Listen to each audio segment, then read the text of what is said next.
आपने 7 साल तक मुझे पूकी के लिए रोते बिलखते देखा। आपने मुझे उसे पागलों की तरह ढूंढते हुए देखा। आपने मुझे भगवान के आगे भीख मांगते देखा। आपने मुझे थानों की चक्कर काटते हुए देखा। आपने ये सब कुछ देखा और हर बार जब खबर मिलती थी कि पूकी इस अनाथालय में भी नहीं है तो आपने मुझे टूटते देखा। आपने मुझे टूटते बिखरते देखा। आपने ये सब कुछ देखा। आपने मुझे रात भर उसकी याद में जागते देखा।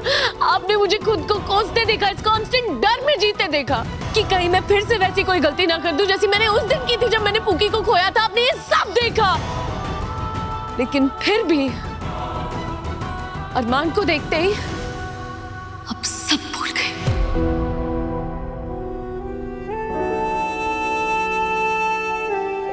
कम से कम उसके पास तो ये एक्सक्यूज है कि वो 7 साल मेरे साथ नहीं था तो उसे ये नहीं पता था कि पूकी के बिना मेरी क्या हालत हो रही है। लेकिन आपने तो देखा था,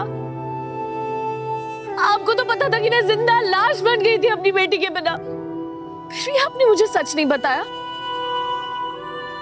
क्योंकि आपके लिए मुझे मेरी बच्ची दिलवाने से ज्यादा जरूरी था अपने पोते को बचाना। क्योंकि आप सिर्फ अरमान की दादी सा है, मेरी नहीं।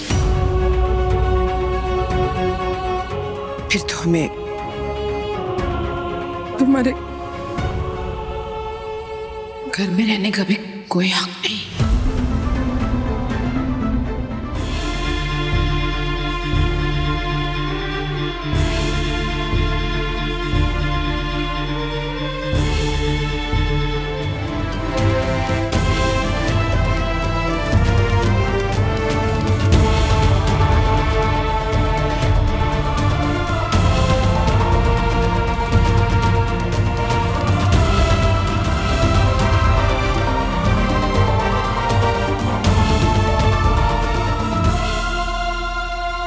मैं दादी सास से महा नाराज हूं,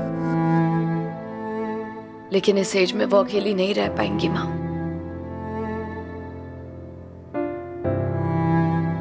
मैं उनके पास जाती हूँ।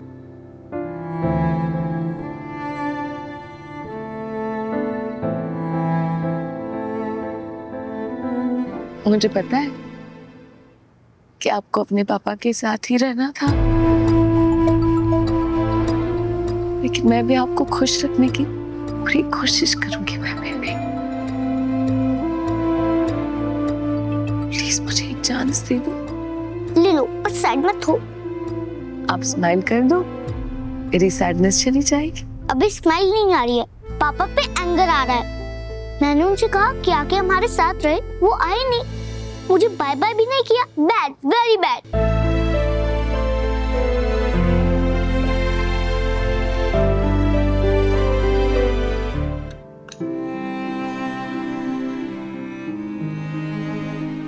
फाइनली मेरी पूकी मेरे साथ है,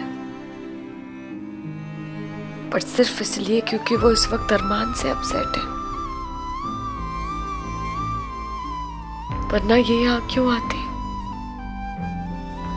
ये मुझे अपनी मम्मा थोड़ी मानती है।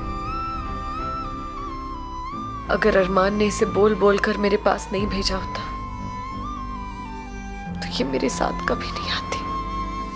ये रिश्ता क्या कहलाता है।